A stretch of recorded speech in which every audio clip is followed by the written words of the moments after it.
Citizenship is, at the moment, a hot-button issue, or it was when I first wrote the script for this video, which should tell you just how quick my turnaround on these videos sometimes is. And as an advocate for completely abolishing borders and simply living as one global society free of petty differences over who owns what patch of land, the concept of citizenship is frankly absurd and arbitrary to me. However, sadly I'm not the one in charge, so we must continue with this charade. The problem with all this bullshit about immigration, other than the fact that most of it is blatantly racially motivated, is that it gives rise to a lot of often rather extreme nationalism and right-wing paranoia and scaremongering. Literally every time there's some kind of influx of people, we see the same kind of rhetoric spouted by the same utter shithouses. Even edgelord cartoon South Park has in the past satirised these sorts of people. They took a deal!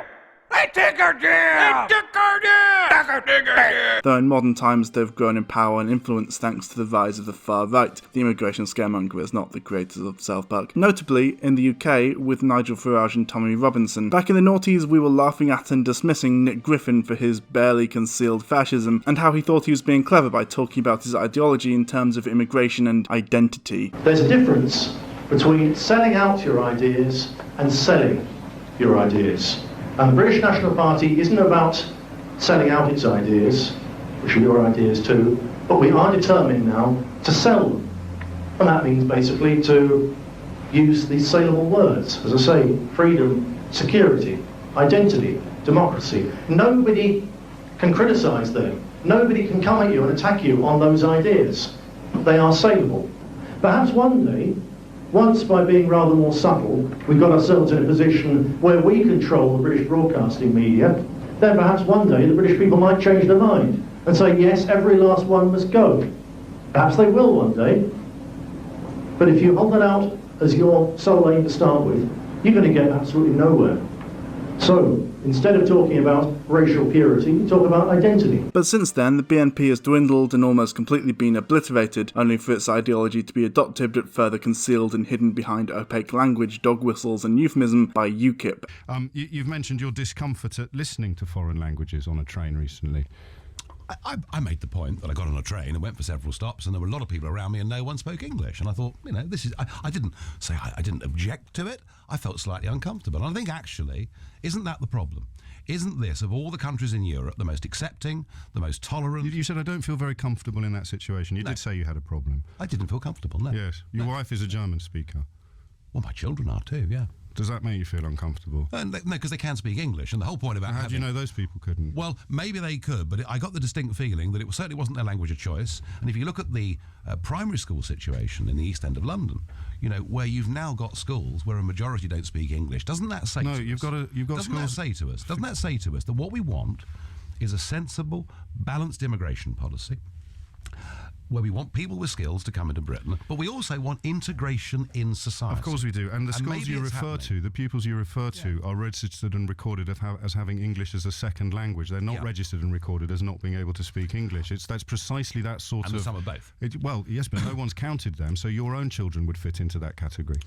Well, hopefully, lots of people can speak different languages, but the point I'm making is, do we want to live in an integrated society? No, forgive me. The point you're making is that schools in the East End are full of children who can't speak English. I just want you to recognise that's not true, what you just said. Come from the homes. Children who are typified as speaking English as a second language would include your own daughters. Their mother tongue being German. They come from homes where English is most definitely not the first language, and in too many cases is not the language at all. Now look, but no one's counted how many people are in the second category. And it would be a very helpful and useful thing if they did, and perhaps we'd be even more surprised and even more shocked. But the argument or perhaps we'd realise that most bilingual children in this country are children like yours. And recently Tommy Robinson. This, in turn, has forced the Conservative government to capitulate to this. Seeing that they were losing votes to UKIP, although they weren't the only ones, working-class voters who had traditionally voted Labour had felt disillusioned by Tony Blair's neoliberal warmongering. Many of them felt betrayed and therefore were susceptible to being swayed by a far-right ideology. It is much more complex than that, but this is the extremely reductive version. And now we have a mainstream party mistreating a generation of people who'd been living in and contributing to the country for over 50 years, deporting elderly people who've lived in the UK for 3/4 of their lives, clamped down on immigration, refused to accept refugees, and then, well, the world has seen what a nationalistic disaster Brexit's turning out to be. The UK tends to think of itself as superior to other nations, partly as a hangover from the days of the Empire, and partly just due to being an island and therefore isolated from the rest of the world. Being a powerful island nation is like being homeschooled in a way. The whole idea is flawed. Like, we want people who are born here to be citizens, but only the best of the best or skilled individuals from overseas. Ignoring for a moment the inherently classist idea of skilled versus unskilled work. After all, Bimnan contributes a lot more to society than an economist, and yet the former is considered unskilled and the latter skilled. Why does it take a brain surgeon from Iraq to be equivalent to a bricklayer from Hull? Why do we prioritise people who are born on this arbitrary patch of land over other people who are born on some slightly different arbitrary patch of land? If it's not blatant nationalistic racism and xenophobia mixed with a healthy dose of classism. Oh, all those foreigners over there, they can fuck off, but we'll take their doctors and scientists though, they're alright. It's just, you know,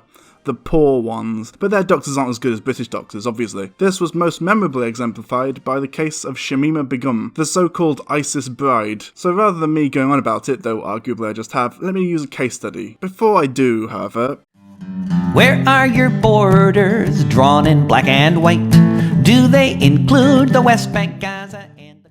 What is a border? What is the purpose or significance of a border? Well, in theory it's to mark where one country ends and another begins, but that's not always quite so cut and dry. After all, borders are a human invention. There's no such thing as a naturally occurring border. Certain predators will have their own territory over which they might fight rivals, and one might argue that that's all a border is, a legally enforceable extension of that concept, to which I would argue that 1. Usually this is only relevant to singular predators or small groups of predators, not nations of millions of people. 2. No modern animal's territory spans literally an entire country, that would be ridiculous. 3. It's a system that's predicated on the right to hunt in certain areas to get enough food, and most of us do not need to hunt and kill our own food nowadays. 4. We are a social species in a global society, not isolated small groups of hunters having to struggle to get enough food to survive. 5. Even if we were, it's natural doesn't fucking mean anything. What's natural? What does it even mean? I'll take it that humans using something as complex as a smartphone isn't natural, but what about books, mud huts, bows and arrows? Tools of any kind. The line has to be drawn somewhere, and wherever it's drawn is fucking arbitrary. This is of course without mentioning that throughout human history borders have been drawn and redrawn based on a number of factors, mostly invasion and imperialism, and of course various cultures which don't accept borders as a concept to begin with, for example Native Americans and, infamously, Palestine, which is continually annexed and has atrocities committed against it by Israel on a regular basis, with the excuse given that the Palestinians are unable to simply state unequivocally, this is where our borders are, this is Palestine. Why should people be able to exist in one space and not another based on some bullshit arbitrary line on a fucking map? How many people have to suffer and die as a result of ridiculous and inhumane immigration laws and policies? Why should something like ICE exist? What materially gives the USA, for example, the right to say people from Mexico can't cross this line? Well, of course the answer is extremely complex, or take up an extremely long video all of its own, which I am planning to do at some point. But suffice to say that it's got a lot to do with power, nationalism, and a huge focus on creating an other, reinforcing an imaginary in-group versus out-group dichotomy that doesn't have to exist. It's 1939 and the boats are coming, but we can't have them here. That much at least is clear.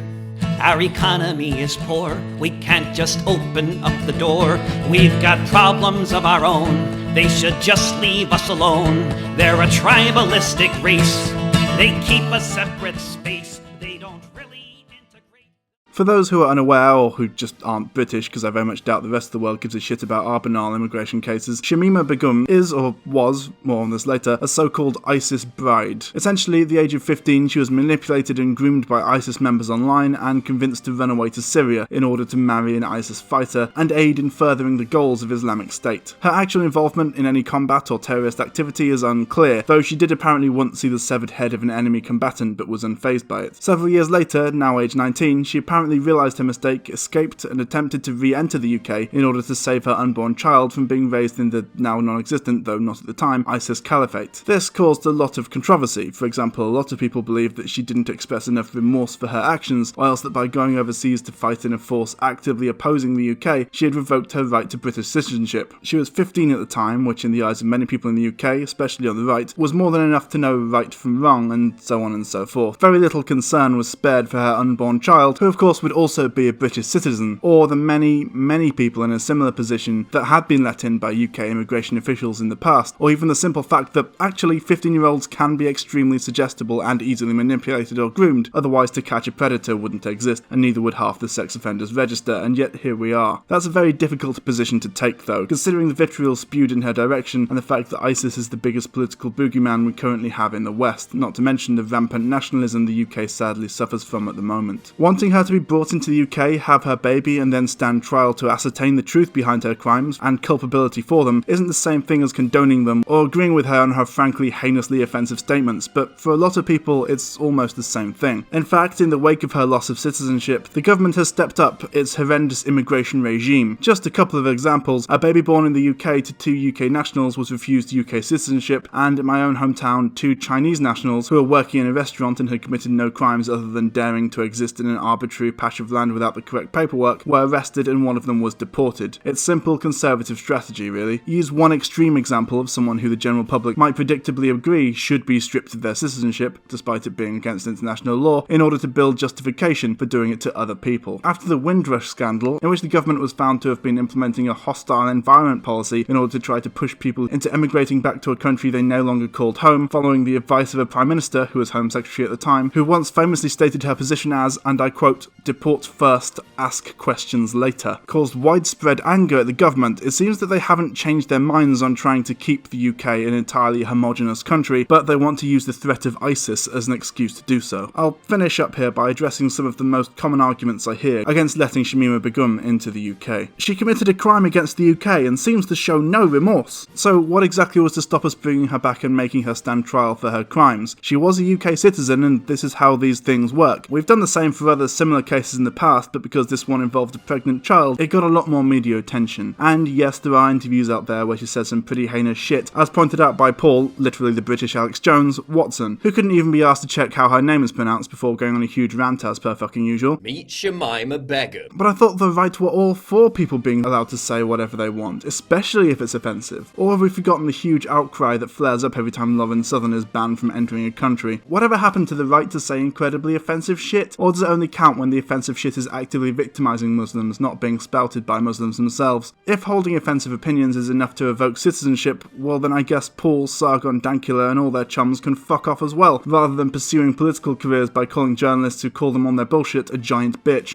I think we should treat women the same as men. And that means if a woman is being a giant bitch, I'm going to be a giant dick back to her. Any question? Or perhaps they might support a hate speech law to stop things like this legally being able to be said. I'm not a racist, but she also had Bangladeshi citizenship. She should just go there. You can say I'm not a racist but all you like, but you know, you kind of seem to be. Also, if our government weren't willing to deal with her, why should the Bangladeshi government? She's our problem, we brought her up, we raised her. She's as British as you or I, and as such, she should stand trial in a UK court. I thought we'd moved away from just shipping criminals abroad so we don't have to deal with them, but I guess not, so long as people like you support decisions like this. Why don't we take responsibility for our own citizens rather than just revoking citizenship and passing off the responsibility to a former colony? Is that the British way? She made her bed, she should lie in it. Do you not think that this is a form of child grooming? She was a child when they indoctrinated her. I don't know exactly what crime she may or may not have committed with ISIS, but I imagine it mostly involved being abused at the hands of her husband, since, you know, they're generally not very pleasant people, especially to women, going by what escaped ISIS prisoners have said. Also, if you're not going to allow forgiveness for past crimes, that does discount a lot of right-wing politicians. The kid died, so she can't use it as leverage anymore. It's not our fault, but maybe it's better this way. I mean, if the UK government had allowed her entry, it might have been that the NHS could have saved the child, so in a very real way, the UK government may very well have caused the death of her child. It's over now, nothing to be done about it. Stop banging on about it. A child died, and its mother was a child when she was groomed into leaving the UK and conceiving it. Try having some fucking empathy, for fuck's sake. They say that you can't come here, not in the light of day. Somebody has got plans for you, starve at home or hide away. Will we open up the borders, tear down the prison walls, declare that no one is illegal, watch the giant as it falls? I've been beating around the bush over this for a while, and I have mentioned this before in other videos, but nationalism is, in my opinion, an absolute net negative for the world. That's mostly what my How the West Ignores the Sins of the Past videos are about, specifically looking at it through a British lens. That is, after all, my experience. But in my experience, nationalism is usually used as an excuse to harm others under the guise of protecting the tribe. Incidentally, anyone who genuinely uses the phrase protecting the tribe in order to defend their actions is just a bigot cosplaying as a hunter-gatherer. Citizenship is just a lie we tell ourselves to help us feel more comfortable about the arbitrariness and the disparity of wealth, influence and power we in the West benefit from as a direct result of the suffering many people in the Third World have struggled with and continue to do so due to Western imperialism, as well as the evils of capitalism. They're building a wall between water and land, so we can eat fruit and they can eat sand.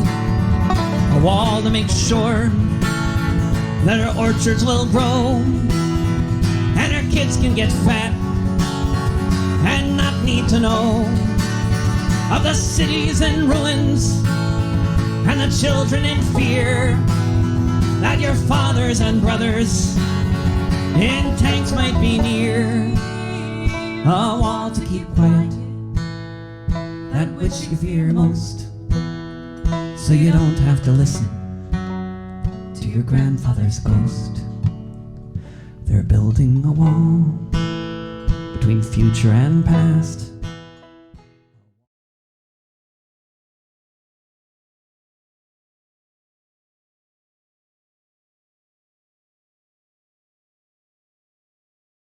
We're losing all our national heritage, aren't we? Like what? Well, like, you know, the money's all changed, the decimalisation, all the weights being changed, measurements and everything.